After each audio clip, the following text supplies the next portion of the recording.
A Case of Identity from The Adventures of Sherlock Holmes by Sir Conan Doyle. "My dear fellow," said Sherlock Holmes, as we sat on either side of the fire in his lodgings at Baker Street, "life is infinitely stranger than anything which the mind of man could invent. We would not dare to conceive the things which are really mere commonplaces of existence. If we could fly out of that window, hand in hand, hover over this great city, gently remove the roofs, and peep in at the cross purposes, the wonderful chains of events working through fiction with its conventionalities and foreseen conclusions, most stale and unprofitable. And yet I am not convinced of it," I answered. "The cases which come to light in the papers are, as a rule, bald enough and vulgar enough. We have in our police reports realism pushed to the extreme limits, and yet the result is, it must be confessed, neither fascinating nor artistic. A certain selection and discretion must be used in producing a realistic effect," remarked Holmes. "This is wanting in the police report, where more stress is laid, perhaps, upon the platitudes of the magistrate than upon the details, which to an observer contain the vital essence of the whole matter. Depend upon it, there is nothing so unnatural as the commonplace." I smiled and shook my head. "I can quite understand your thinking so," I said. "Of course, in your position of unofficial advisor and helper to everyone who is absolutely puzzled throughout 3 continents, you are brought in contact with all that is strange and bizarre. But here," I picked up the morning paper from the ground, "let us put it to a practical test. Here is the first heading upon which I come. A husband's cruelty to his wife. There is half a column of print, but I know without reading it that it is all perfectly familiar to me. There is, of course, the other woman, the drink, the push, the blow, the bruise, the sympathetic sister or landlady the crudest of writers could invent. Nothing more crude." "Indeed, your example is an unfortunate one of your argument," said Holmes, taking the paper and glancing his eye down it. "This is the Dundas separation case, and as it happens, I was engaged in clearing up some small points in connection with it. The husband was a teetotaler, there was no other woman, and the conduct complained of was that he had drifted into the habit of winding up every meal by taking out his false teeth and hurling them at his wife, which, you will allow, is not an action likely to occur to the imagination of the average storyteller. Take a pinch of snuff, doctor, and acknowledge that I have scored over you in your example." He held his snuff-box of gold with a great amethyst in the center of the lid. Its splendor was in such contrast to his homely ways and simple life that I could not help commenting upon it. "Ah," he said, "I forgot that I hadn't seen you for some weeks. It is a little souvenir from the King of Bohemia in return for an assistance in the case of Irene Adler." "And the ring?" I asked, glancing at a remarkable brilliant which sparkled upon his finger. "It was from the reigning family of Holland, through the manner in which I served them was of such delicacy that I cannot confide it even to you, who have been good enough to chronicle 1 or 2 of my little problems." "And have you any on hand just now?" I asked with interest.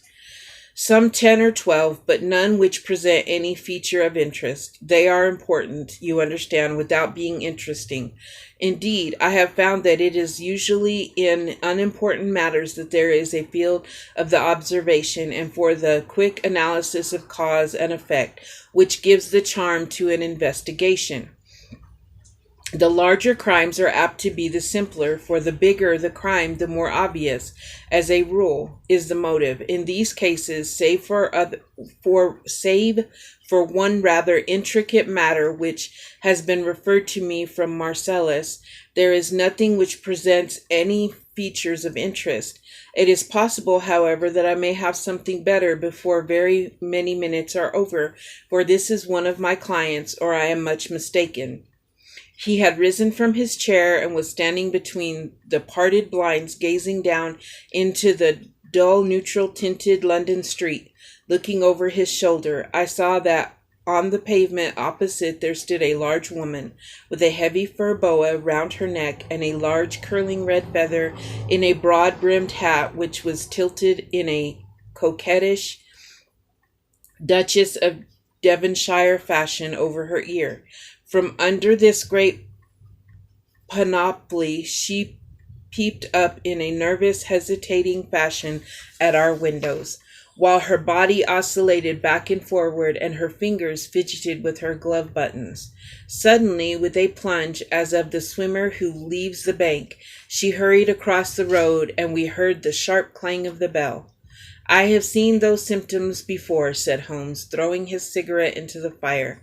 "Oscillation upon the pavement always means an affaire de coeur. She would like advice, but is not sure that the matter is not too delicate for communication. And yet even here we may discriminate.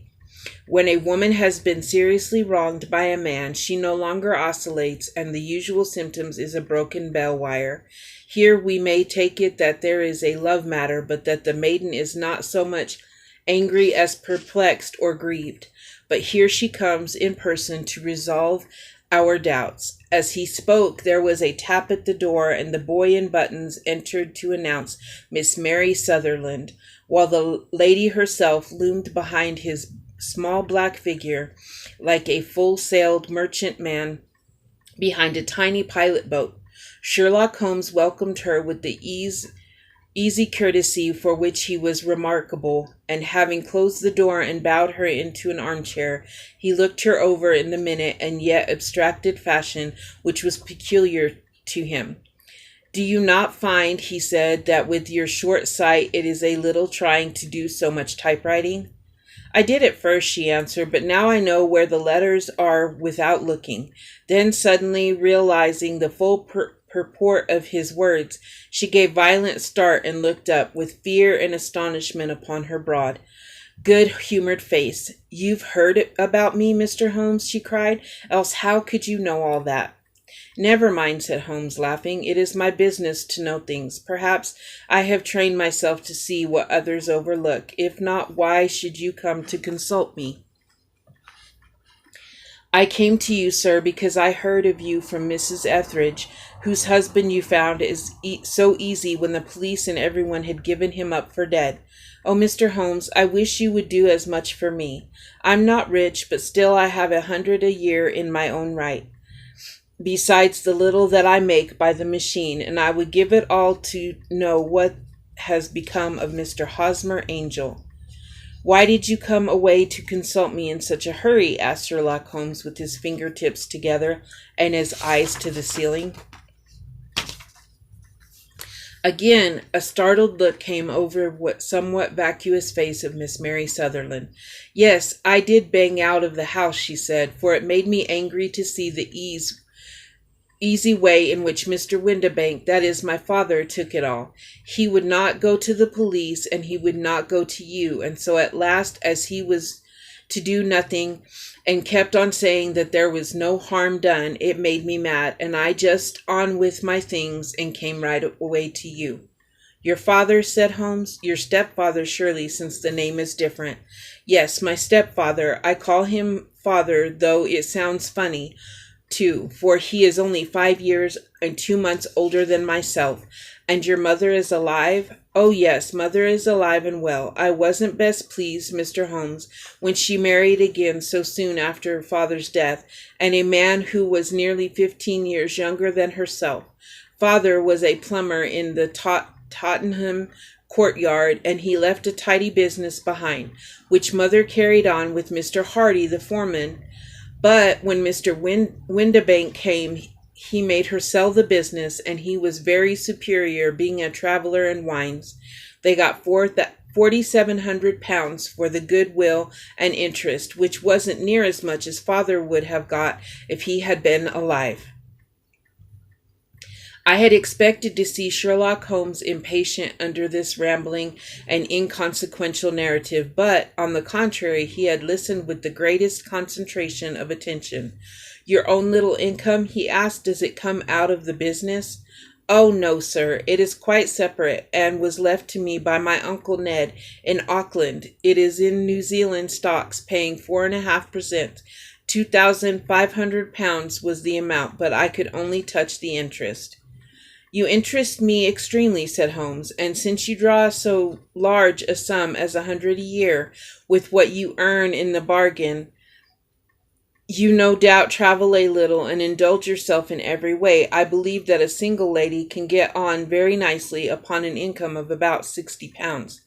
"I could do with much less than that, Mr. Holmes, but you understand that as long as I live at home, I don't wish to be a burden to them, and so they have the use of the money just while I am staying with them. Of course, that is only just for the time. Mr. Windibank draws my interest every quarter and pays it over to Mother, and I find that I can do pretty well with what I earn at typewriting. It brings me 2 pence a sheet, and I could often do from 15 to 20 sheets in a day." "You have made your position very clear to me," said Holmes. "This is my dear friend Dr. Watson, before whom you can speak as freely as before myself. Kindly tell us now all about your connection with Mr. Hosmer Angel." A flush stole over Miss Sutherland's face, and she picked nervously at the fringe of her jacket. "I met him first at the gasfitter's ball," she said. "They used to send Father tickets when he was alive, and then afterwards they remembered us, and sent them to Mother. Mr. Windibank did not wish us to go. He never did wish to go anywhere. He would get quite mad if I wanted so much as to join a Sunday school treat.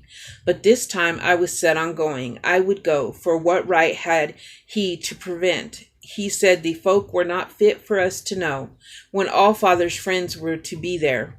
And he said that I had nothing fit to wear when I had my purple plush that I had never so much as taken out of the drawer. At last, when nothing else would do, he went off to France upon the business of the firm. But we went, Mother and I and Mr. Hardy, who used to be our foreman, and it was there I met Mr. Hosmer Angel." "I suppose," said Holmes, "that when Mr. Windibank came back from France, he was very annoyed at your having gone to the ball." "Oh, well, he was very good about it. He laughed, I remember, and shrugged his shoulders and said there was no use denying anything to a woman, for she would have her way." "I see. Then at the gasfitter's ball you met, as I understand, a gentleman called Mr. Hosmer Angel." "Yes, sir. I met him that night, and he called next day to ask if we had gotten home all safe. And after that we met him, that is to say, Mr. Holmes. I met him twice for walks, but after that Father came back again, and Mr. Hosmer Angel could not come to the house any more." "No?" "Well, you know, Father didn't like anything of the sort. He wouldn't have any visitors if he could help it, and he used to say that a woman should be happy in her own family circle. But then, as I used to say to Mother, a woman wants her own circle to begin with, and I had not got mine yet." "But how about Mr. Hosmer Angel? Did he make an attempt to see you?" "Well, Father was going off to France again in a week, and Hosmer wrote and said that it would be safer and better not to see each other until he had gone. He could write in the meantime, and he used to write every day. I took the letters in the morning, so there was no need for Father to know." "Were you engaged to the gentleman at this time?" "Oh, yes, Mr. Holmes. We were engaged after the first walk that we took. Hosmer, Mr. Angel, was a cashier in an office in Leadenhall Street, and—" "What office? That's the worst of it, Mr. Holmes. I don't know." "Where did he live then?" "He slept on the premises." "And you don't know his address?" "No, except that it was Leadenhall Street." "Where did you address the letters then?" "To the Leadenhall Street post office, to be left till called for. He said that if they were sent to the office, he would be chaffed by the other clerks about having letters from a lady. So I offered to typewrite them like he did his, but he wouldn't have that, for he said that when I wrote them, they seemed to come from me, but when they were typewritten, he always felt that the machine had come between us. That will just show you how fond he was of me, Mr. Holmes, and the little things he would think of.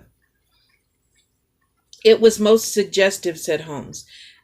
It has long been an axiom of mine that the little things are infinitely the most important. Can you remember any other things about Mr. Hosmer Angel?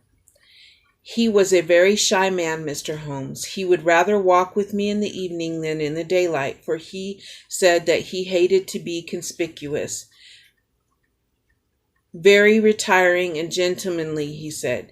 Even his voice was gentle. He'd had this quinsy and swollen glands when he was young, he told me, and it had left him with a weak throat and a hesitating whispering fashion of speech. He was always well dressed, very neat and plain, but his eyes were weak, just as mine are, and he wore tinted glasses against the glare. Well, and what happened when Mr. Windibank, your stepfather, returned to France? Mr. Hosmer Angel came to the house again and proposed that we should marry before father came back.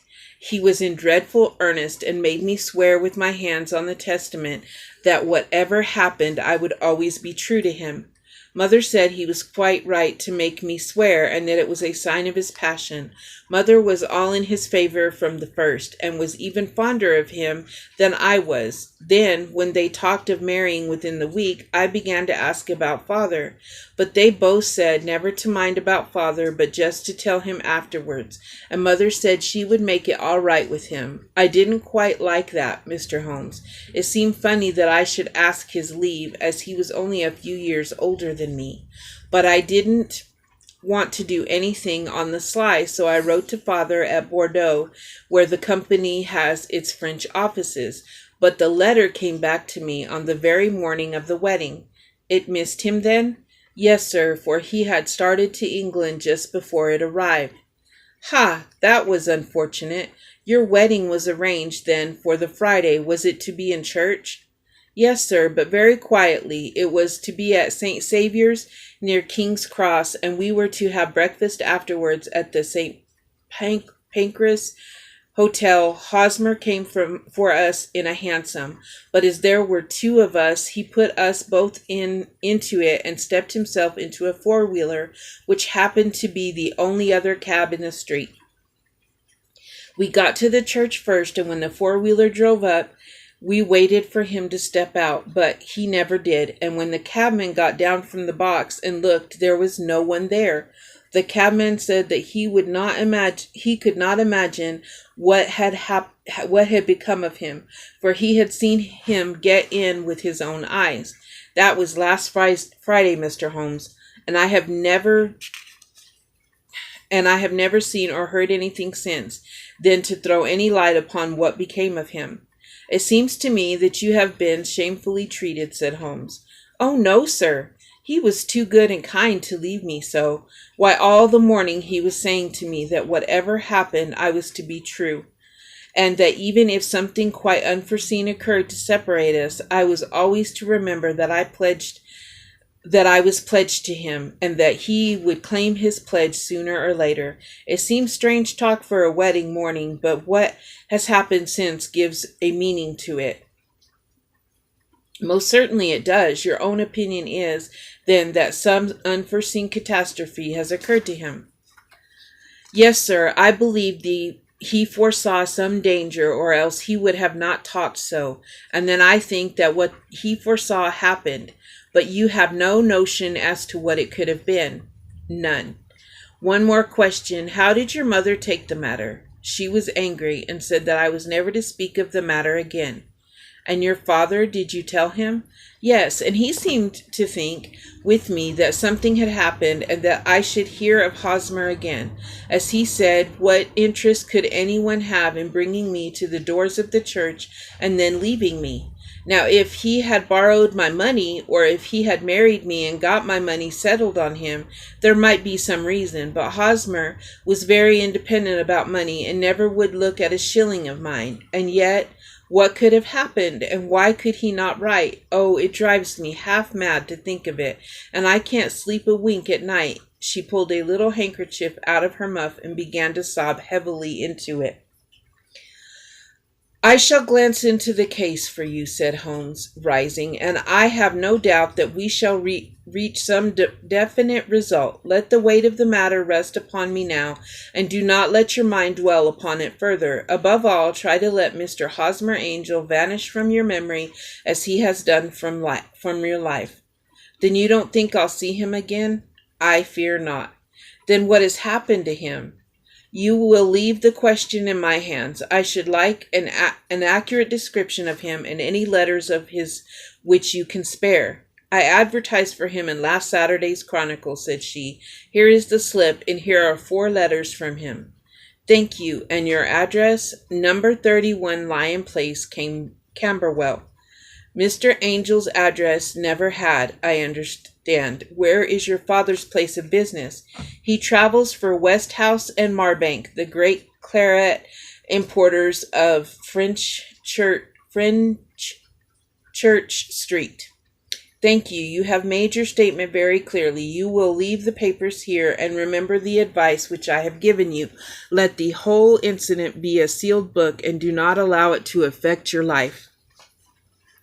You are very kind, Mr. Holmes, but I cannot do that. I shall be true to Hosmer. He shall find me ready when he comes back. For all the preposterous hat and the vacuous face, there was something noble in the simple faith of our visitor which compelled our respect. She laid her little bundle of papers upon the table and went her way, which a promise to come again whenever she might be summoned. Sherlock Holmes sat silent for a few minutes with his fingertips still pressed together, his legs stretched out in front of him and his gaze directed upward to the ceiling. Then he took down from the rack the old and oily clay pipe, which was to him a counselor, and having lit it, he leaned back in his chair with the thick blue cloud wreaths spinning up from him and a look of infinite languor in his face. Quite an interesting study, that maiden, he observed. I found her more interesting than her little problem, which, by the way, is rather a trite one. You will find parallel cases if you consult my index in Andover in 77, and there was something of the sort at The Hague last year. Old as the idea, however, there were 1 or 2 details which were new to me, but the maiden herself was most instructive. You appeared to read a good deal upon her which was quite invisible to me, I remarked. Not invisible, but unnoticed, Watson. You did not know where to look, and so you missed all that was important. I can never bring you to realize the importance of sleeves, the suggestiveness of thumbnails, or the great issue that may hang from a bootlace. Now, what did you gather from the woman's appearance? Describe it. Well, she had a slate-colored, broad-brimmed straw hat with a feather of a brickish red. Her jacket was black, with black beads sewn upon it, and a fringe of little black jet ornaments. Her dress was brown, rather darker than the coffee color, with a little purple plush at the neck and sleeves. Her gloves were grayish and were worn through at the right forefinger. Her boots I didn't observe. She had small, round, hanging gold earrings, and a general air of being fairly well-to-do in a vulgar, comfortable, easy-going way. Sherlock Holmes clapped his hands softly together and chuckled. "'Pon my word, Watson, you are coming along wonderfully. You have really done very well indeed. It is true that you have missed everything of importance, but you have hit upon the method that you have a quick eye for color. Never trust to general impressions, my boy, but concentrate yourself upon details. My first glance is always at the woman's sleeve. In a man, it is perhaps better first to take the knee of the trouser. As you observe, this woman had put plush upon her sleeves, which is a most useful material for showing traces. The double line a little above the wrist where the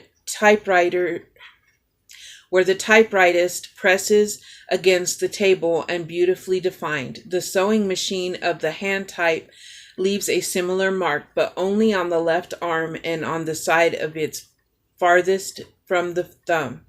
Instead of being right across the broadest part of this was I glanced at her face and observing the dint of a pince-nez at either side of her nose, I ventured to a remark upon short sight and typewriting which seemed to surprise her. It surprised me. But surely it was obvious. I was then much surprised and interested on glancing down to observe that though the boots which she was wearing were not unlike each other, they were really odd ones, the one having a slightly decorated toe cap and the other a plain one. One was buttoned only in the 2 lower buttons out of 5, and the other at the 1st, 3rd, and 5th. Now, when you see that a young lady, otherwise neatly dressed, has come away from home with odd boots, half buttoned, it is no great deduction that to say she came away in a hurry. And what else? I asked, keenly interested, as I always was by my friend's incisive reasoning.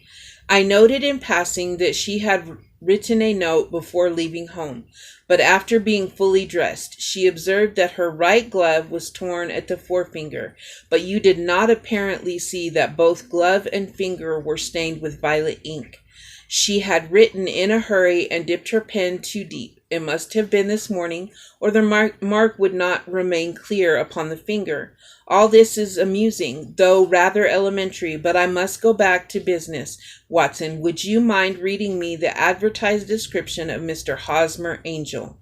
I held the little printed slip to the light.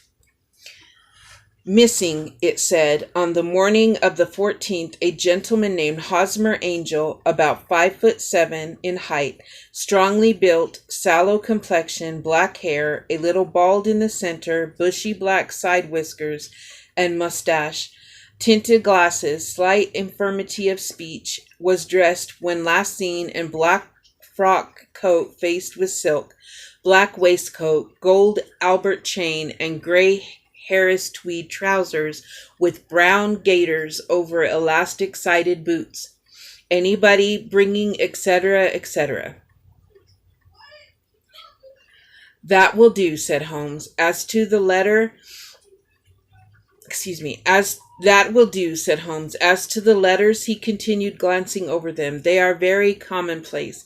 Absolutely no clue in them to Mr. Angel, save that he quotes Balzac once. There is one remarkable point, however, which will no doubt strike you. They are typewritten, I remarked. Not only that, but the signature is typewritten. Look at the neat little Hosmer Angel at the bottom. There is a date, you see, but no superscription except Leadenhall Street, which is rather vague. The point about the signature is very suggestive. In fact, we may call it conclusive. Of what? My dear fellow, is it possible that you do not see how strongly it bears upon the case? I cannot say that I do, unless it were that he wished to be able to deny his signature if an action for breach of promise were instituted. No, that was not the point. However, I shall write 2 letters, which should settle the matter. One is to a firm in the city, and the other to the young lady's stepfather, Mr. Windibank, asking him whether he could meet us here at 6 o'clock tomorrow evening. It is just as well that we should do business with the male relatives. And now, Doctor, we can do nothing until the answer to those letters come, so we may put our little problem upon the shelf of the interim.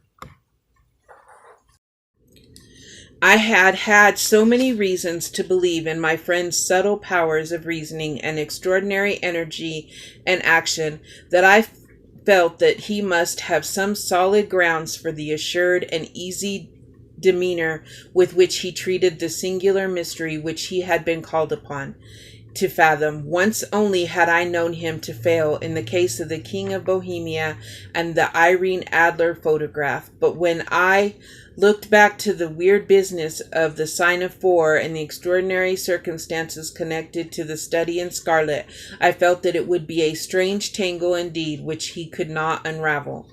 I left him then, still puffing at his black clay pipe, with the conviction that when I came again on the next evening, I would find that he held in his hands all the clues which would lead up to the identity of the disappearing bridegroom of Miss Mary Sutherland.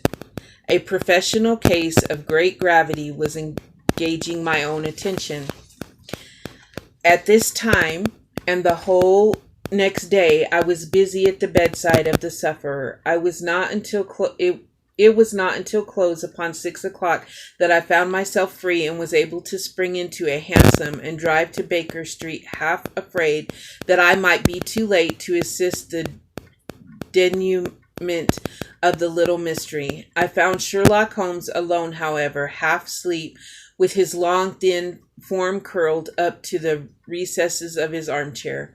A formidable array of bottles and test tubes with the pungent, cleanly smell of hydraulic acid told me that he had spent his day in the chemical work which was so dear to him.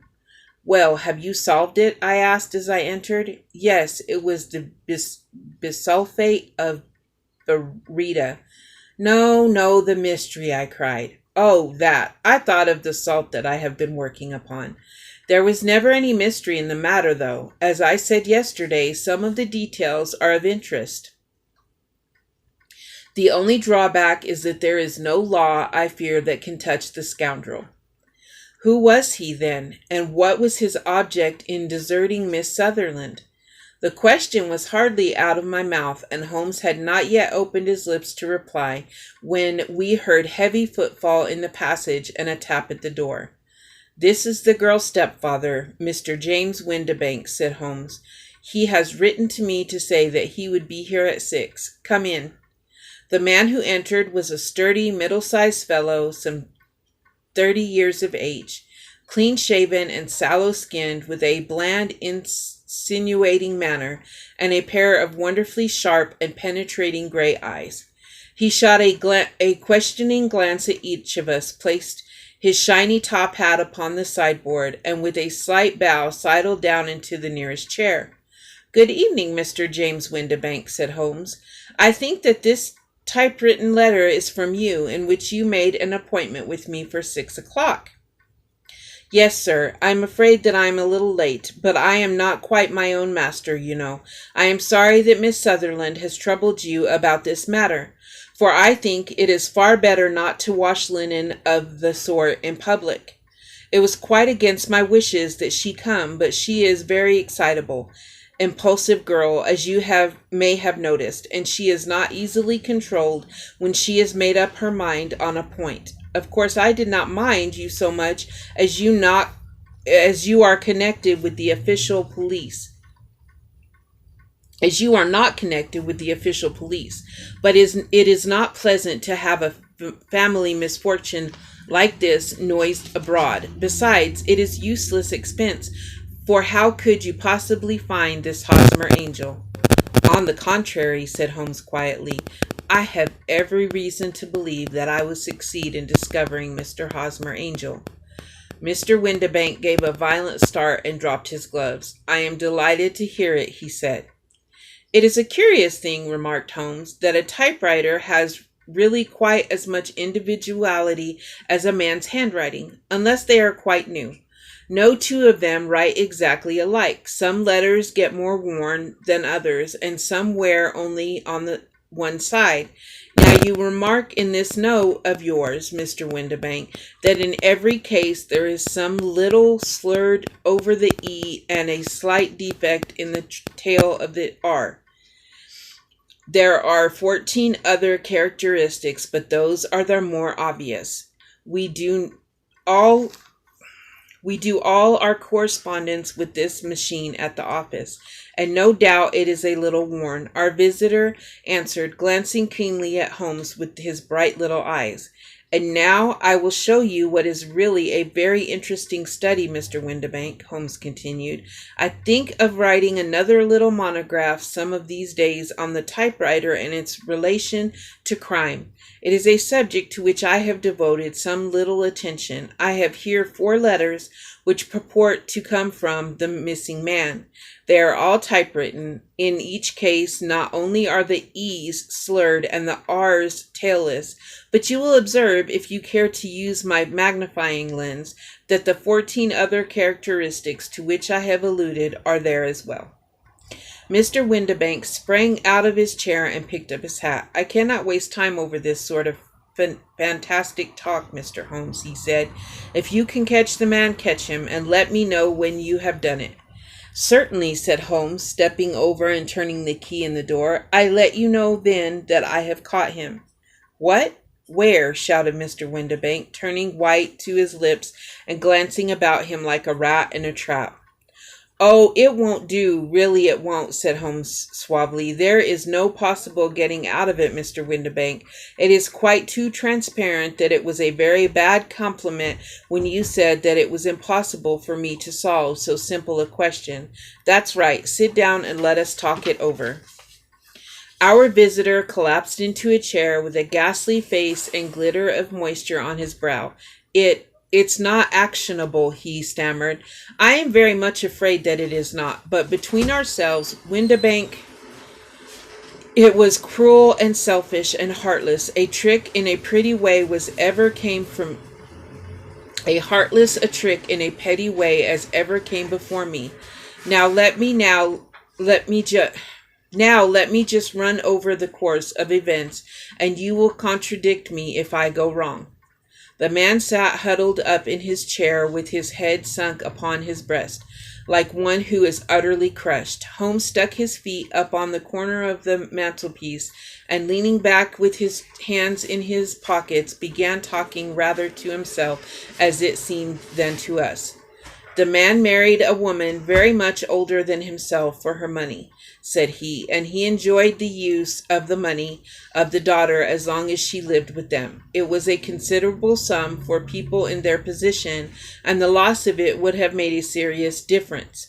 It was worth an effort to preserve it. The daughter was of a good, amiable disposition, but affectionate and warm-hearted in her ways, so that it was evident that with her fair personal advantage and her little income, she would not be allowed to remain single long. Now her marriage would mean, of course, the loss of 100 a year. So what does her stepfather do to prevent it? He takes the obvious course of keeping her at home and forbidding her to seek the company of people of her own age.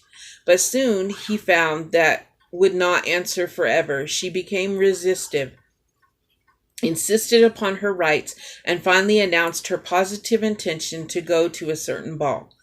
What does her clever stepfather do then? He conceives an idea more creditable to his head than to his heart.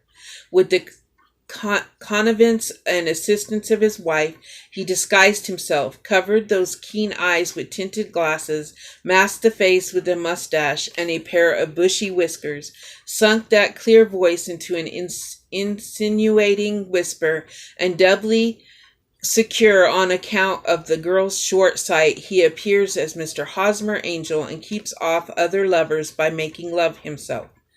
It was only a joke at first, groaned our visitor. We never thought that she would have been so carried away.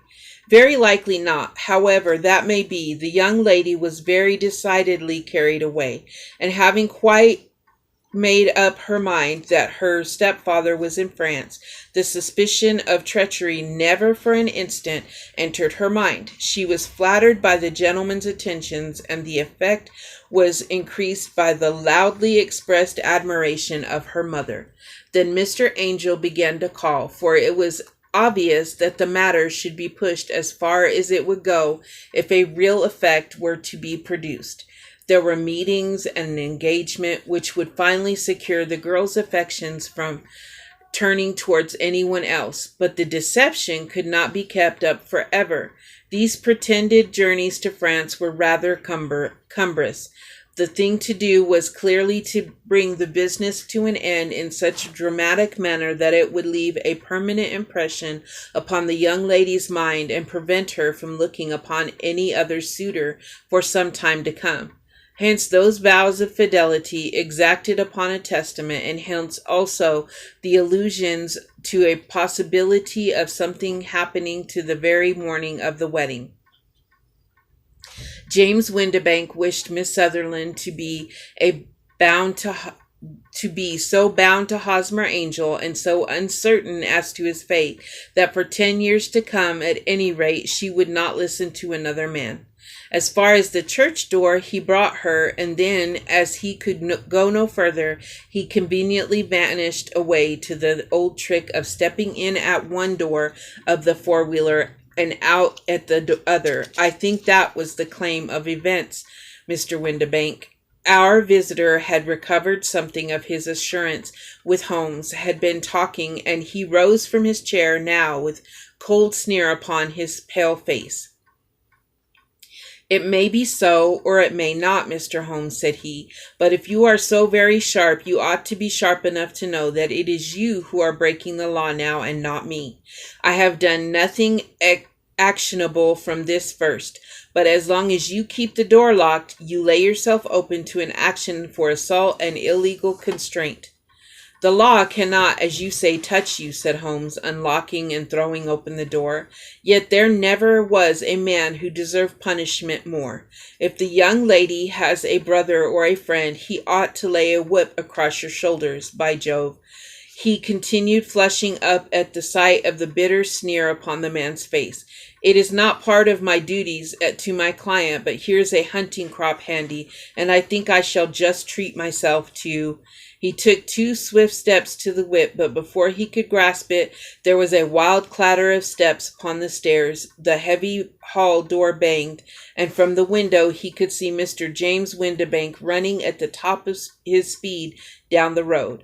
"There's a cold-blooded scoundrel," said Holmes, laughing as he threw himself down into his chair once more. "That fellow will rise from crime to crime until he does something very bad and ends on a gallows. The case has, in some respects, been not entirely devoid of interest." "I cannot now entirely see all the steps of your reasoning," I remarked. "Well, of course, it was obvious from the first that this Mr. Hosmer Angel must have some strong object for his curious conduct, and it was equally clear that the only man who really profited by the incident, as far as we could see, was the stepfather. Then the fact that the 2 men were never together, but that one always appeared when the other was away, was suggestive. So were the tinted spectacles and the curious voice, which both hinted at a disguise, as did the bushy whiskers. My suspicions were all confirmed by his peculiar action in typewriting his signature, which, of course, inferred that his handwriting was so familiar to her that she would recognize even the smallest sample of it. You see, all these isolated facts together with his minor ones all pointed in the same direction. "And how did you verify them?" "Having once spotted my man, it was easy to get corroboration. I knew the firm for which this man worked. Having taken the printed description, I eliminated everything from it which could be the result of a disguise. The whiskers, the glasses, the voice, and I sent it to the firm, with a request that they would inform me whether it answered to the description of any of their travelers. I had already noticed the peculiarities of the typewriter, and I wrote to the man himself at his business address, asking if he would come here. As I expected, his reply was typewritten and revealed the same trivial but characteristic defects. The same post brought me a letter from Westhouse and Marbank, of French Church Street, to say that the description tallied in every respect with that of their employee, James Windibank. Voila, tout. And Miss Sutherland, if I tell her, she will not believe me. You may remember the old Persian saying, there is danger for him who taketh the tiger cub, and danger also for whoso snatches a delusion from a woman. There is as much sense in Hafiz as in Horace, and as much knowledge of the world. Tomorrow will be the next chapter.